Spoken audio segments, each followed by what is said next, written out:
Okay, Sir Reg, ganito naman. Magre-reverse naman tayo. So, ito naman, i-reverse lang ng padiretso. Para lang ma-recognize natin o paano gamitin si side mirror habang nagre-reverse. At the same time, paano mo i-manage si manubela habang nagre-reverse. Ano? Automatic po ito. Ang paa mo, hindi napunta kay gas. No, naka-brake lang. Bitaw-bitaw lang yon. Kapag malayo ang ating inaatrasan, gamitin natin si hazard. No? So, kahit naman yan ay may reverse light, additional kwan lang yan, no? Warning. Okay, sige, hazard ikaw. Tapos, apak sa brake. Lagay mo muna sa reverse. Sige, lagay mo. Yan, bago mo bitawan ngayon si handbrake. Yan. Tapos, sir, huwag ka malilito. Ako, ipapaling mo ang sasakyan mo papuntang kaliwa. Kaliwa din ang kabig yan. Halimbawa, di ba? Kung gusto mo ipapuntahin sa kaliwa ang sasakyan mo.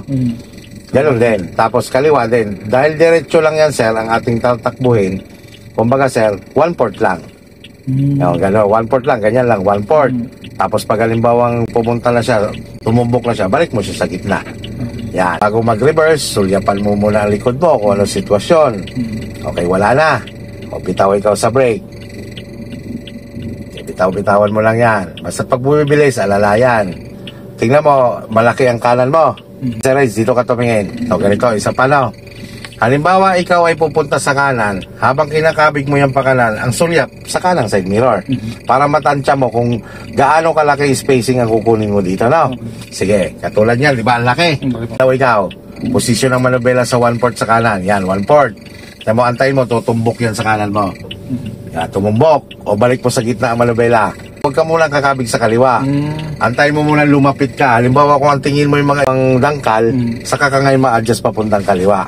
Halimbawa gusto mong idikit pa dito, di ba? Sige, atras lang. Nakadiretso lang si manubela, no? Bitaw lang sa brake. Sige lang. Bitaw-bitaw lang. Yan, ganyan. Tingnan mo. Kung baka kakain ka pa ng konti dito sa kanan, di ba? Yan, katulad yan. Malaki na ulit ang kaliwa mo. O 1/4 naman sa kaliwa.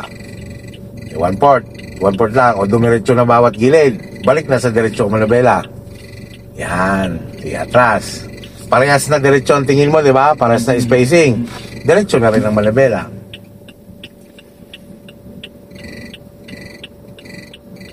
Pag dumidikit ka sa kaliwa, banatan mo lang 1/4 sa kanan. Tapos balik sa 12 o'clock.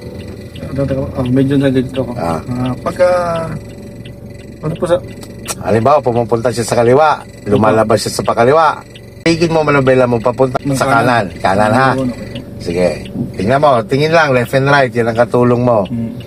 Tingnan mo, pakiramdam mo kung saan ka nadikit. Yan, 1/4. Lumayo na siya, o balik mo sa gitna. Yan. Pares naman ang spacing nila, o diretso lang si manubela.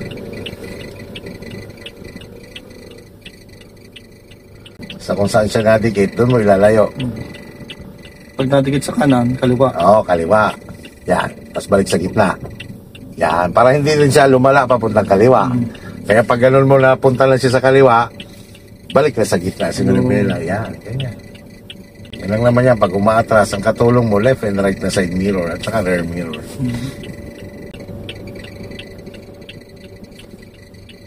Yan. O, yun. Gets mo na siya? Okay na. Yan, sige. Yun nga, ang purpose naman nun, binabalik mo sa gitna, sir. Kasi, para umalain. Oo, para umalain. Kasi pag halimbawa, sir, lalo na kung halimbawa may mahuhulugan ka sa kanan. Pagka kasi binabal mo yun sa kaliwa, ito namang unahan mo, yun ang malalaglag sa kanan.